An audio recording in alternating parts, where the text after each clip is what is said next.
En esta sección del curso estaremos discutiendo el laboratorio sobre motor y generador sincrónico. Este motor o generador sincrónico, al igual que el motor DC, es la misma máquina, ¿verdad? Que se puede usar tanto para trabajarlo como motor como generador. Así que él funciona para ambos casos. En términos del motor sincrónico, pues el nombre lo dice, ¿verdad? Es aquel motor el cual gira a la velocidad sincrónica, que ya nosotros discutimos en el motor Squirrel Cage, donde si recordamos en el Squirrel Cage, pues el Squirrel Cage no es capaz de girar a la velocidad sincrónica, sino que su velocidad de rotación a no load pues, es un poco menor que la velocidad sincrónica, y de hecho esa diferencia entre la velocidad sincrónica y la rotacional en el Squirrel Cage, que es lo que se conoce como el slip, es lo que hace que el motor arranque, ¿verdad? Pero este motor sí es capaz de girar a velocidad sincrónica, que como hablamos en el Squirrel Cage, pues la velocidad sincrónica es la velocidad del campo magnético rotativo que se forma. Y él puede girar a esa velocidad, ¿verdad? El motor sincrónico, independientemente de la carga. ¿Verdad? Yo le puedo poner carga y él se ajusta y vuelve a girar a la velocidad sincrónica. Pero ese elemento pues no es algo infinito que uno le pueda poner una carga gigantescamente grande y el motor la pueda seguir girando a velocidad sincrónica, sino que si se le pone una carga demasiado grande, pues se sale de sincronismo. En el caso de los generadores, pues este es el generador que utilizan las compañías de electricidad, como es el caso de Puerto Rico, pues la Autoridad de Energía Eléctrica.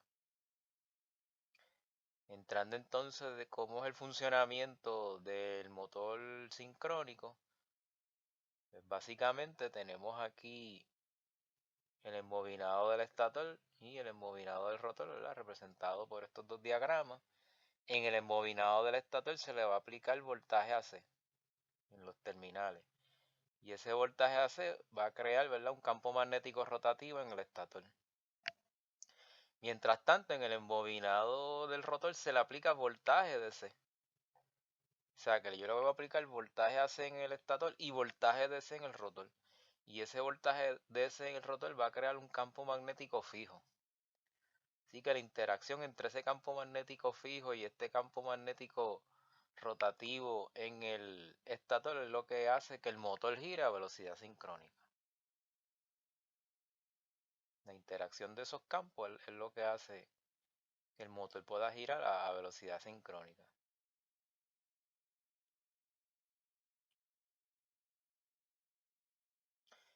Entrando ya entonces al motor sincrónico y su comportamiento y su funcionamiento, una de las partes que vamos a ver en el laboratorio va a ser el construir la curva V. La curva V del motor sincrónico, ¿verdad? Va a ser la que me va a decir a mí el comportamiento de este motor sincrónico, porque él tiene la habilidad de comportarse como una carga capacitiva, inductiva y resistiva para efectos de la Autoridad de Energía Eléctrica, para efectos de las líneas de potencia.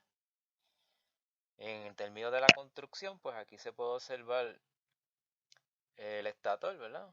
Los terminales del estator, donde yo le voy a aplicar voltaje AC. Aquí es donde le vamos a aplicar voltaje AC. Y este es el rotor, y ahí le vamos a aplicar voltaje DC. Y en este motor tiene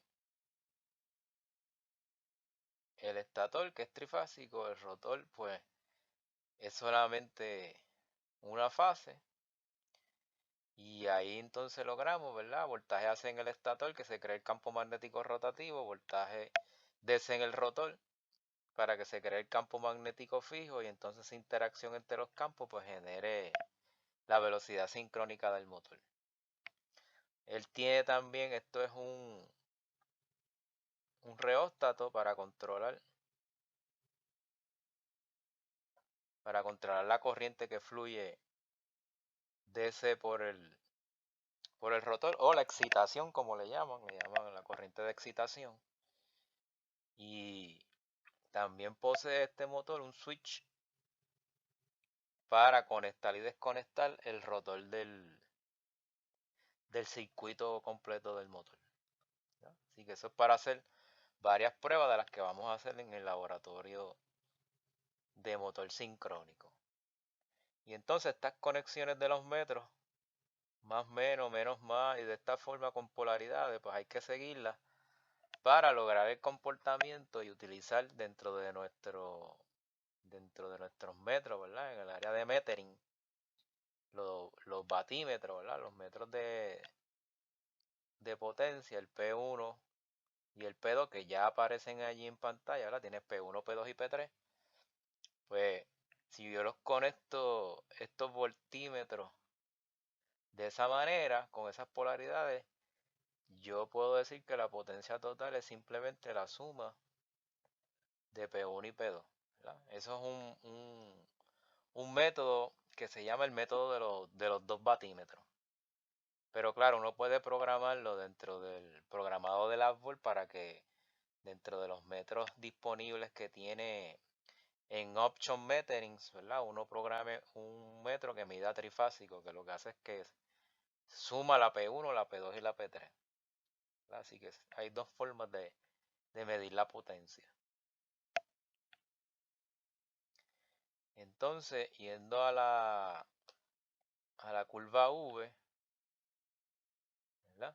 Que la habíamos mencionado ahí arriba, pues aquí tenemos, ¿verdad? Una vez yo tome los datos en una tabla que se va a mostrar en el manual, donde tiene que medir la corriente AC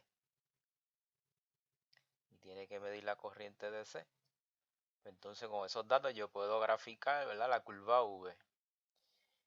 Y voy aumentando mi corriente DC primero en el Power Supply DC, ¿verdad?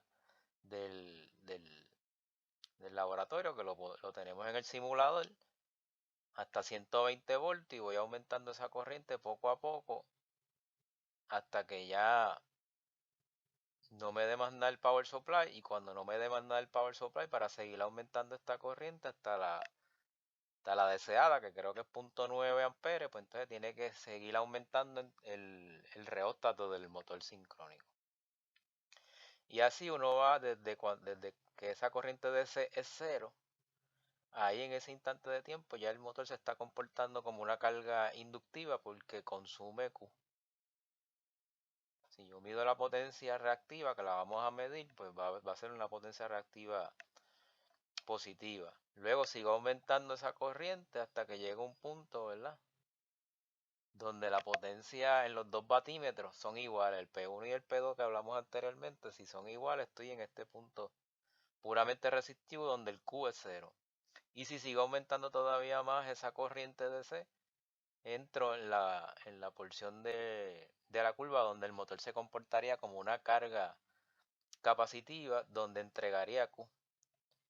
Y en esta área es donde si se opera el motor con excitación DC para que se comporte como una carga capacitiva, en las industrias se puede usar eso para corregir el power factor de esa región donde el motor, o esa área donde el motor esté trabajando. Y a eso se le conoce como un synchronous condenser, ¿verdad? Así que él tiene esa habilidad de operar como un corrector de power factor, como lo vimos con los bancos de condensadores. Otra curva que va a estar graficando en el experimento va a ser la curva de Q y P versus corriente. Y aquí también se puede observar, esta es la corriente DC y acá P y Q.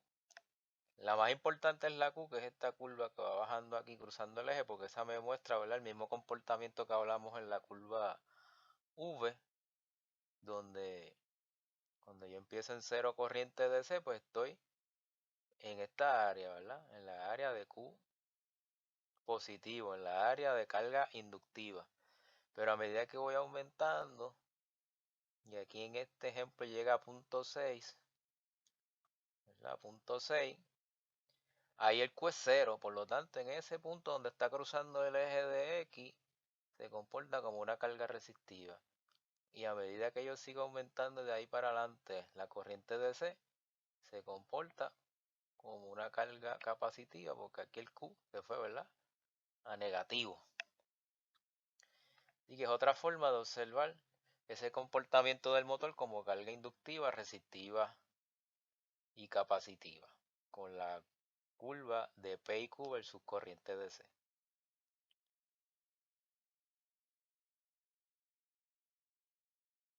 Y otra forma de observar el comportamiento del motor es haciendo los fasores en el medidor fasorial, ¿verdad? Cuando comienzo con la corriente DC igual a 0, estos son los fasores que me salen. Así que si miro cómo está la corriente versus el voltaje, pues está lagging, atrasado, ¿verdad? Así que esto es un power factor lagging, está asociado con carga inductiva, y está en esta curva de la derecha. Entonces eso es cuando yo sigo aumentando la corriente DC, y quedó la corriente con respecto al voltaje leading, y power factor leading es carga capacitiva, ¿verdad? Y si ambos fasores están uno encima del otro, que el desfasamiento es 0, ¿verdad?, como se muestra ahí, pues eso me indica que se está comportando como carga resistiva. Así que yo puedo ver ese comportamiento ya sea con la curva V, ya sea con la curva de P y Q versus corriente DC, o ya sea con el medidor de fasores. Puedo observar el comportamiento del motor sincrónico como carga inductiva, resistiva y capacitiva. Así que con eso terminamos esta explicación del motor sincrónico.